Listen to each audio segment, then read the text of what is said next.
Hey, good evening. I'm sorry by how I'm shooting this video. Seems like the focus is on these four different cartridges. Well, that's the purpose of that. That's the intent. Because to show you sizes, length, and width, I just have to go this direction. So I'm going to cut this video short to like 5 minutes. I'm going to try. I just got down on the range today, and for the first time, about a week ago, a couple of days ago, I finally got my first 10 millimeter firearm, which was a Smith and Wesson. I love it. I love shooting the 10. I love shooting the 10 now. All those myths that I developed in my head are all gone. And people had been asking me on Facebook as soon as I showed that I was going to go to the range. Hey, how is it? How's the practice? How's the shootability of this thing, right? So for me to answer that question, there were about 17 of you guys that asked me the question. I was just right. I'm just going to go create a video and post it on Facebook. So here I am, all right? The best way to do this on how to define the shootability of the 10 is to kind of create a difference in perspectives on how it would compare to shooting it with a 45, a 40, and a 9. Now, to the beginner shooters, right? When you call a cartridge by its name, 9 millimeter, 380, 10 millimeter, 45, 44 mag, it has nothing to do with the length of a cartridge. It has everything to do with the width of the bullet. So, a 9 millimeter round is 9 millimeter wide. A 40 caliber round is 0.40 inch wide. A 10 millimeter round is 10 millimeter wide. Now, the 40 and the 10 are both the same bullet in width. It's just that one is called 10 millimeter, the other is called 40 cal, 0.40 or 40 cal. But they can share the same bullet. The 45 caliber round is 0.45 inch wide. Now, that would be another topic of discussion, why it's called as such, why is 1 millimeter, why it's called English, the other one's called metric. All right, well, that's another topic of discussion. What I'm here to discuss about is that I'm just excited to share what I think of shooting the 10 millimeter round is, right? And the best way to make this comparison is through these four. Well, the other three are very common, especially the 9 mil. This is the default value of most firearms now.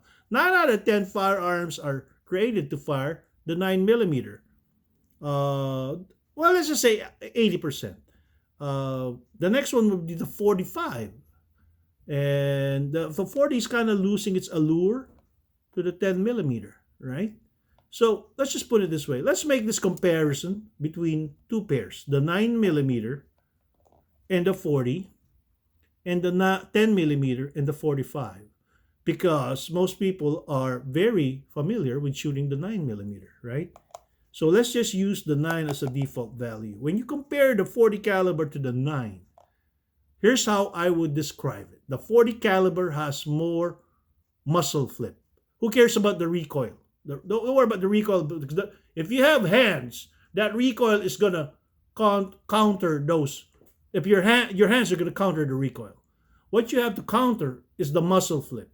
It's the rise of a firearm as soon as a bullet exits the barrel. Why? Because I don't have a firearm here with me, but if you'll take a look, the barrel is higher than where your fingers, where your hand sits on the frame of the gun. So the recoil pushes literally that muzzle or that barrel going up. Why is that important? Is because, for purposes of the discussion, the muzzle flip of the 40 is more refined. You can easily feel it compared to the 9. The 9 barely moves, right? So when you shoot the 40 and you're quite comfortable using the 9, shooting the 9, you will sense that it kind of flips quicker, higher, and re-engagement of a target is slower than a 9. Why am I using that analogy? Because you could use the same analogy with a 45 and a 10 millimeter.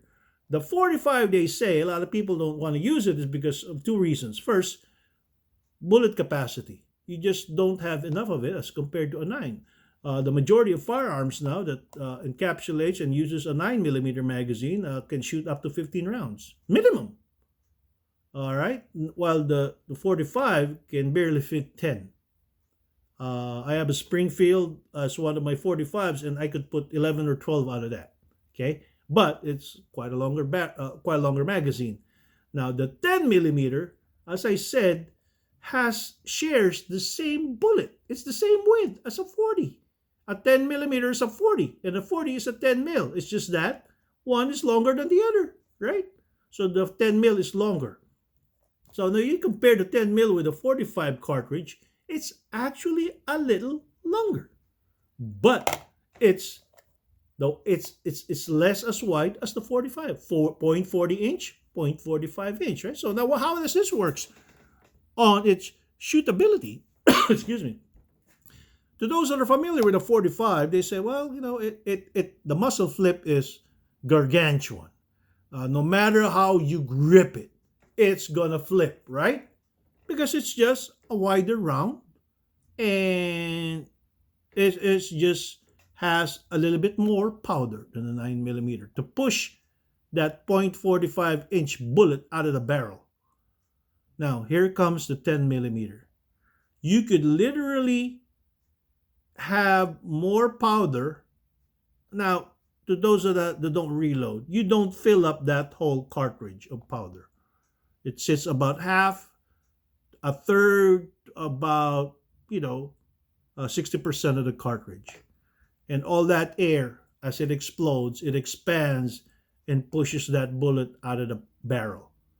So when this thing flips, some people say, well, it doesn't flip, it doesn't provide muzzle flip as bad as the 45. I agree.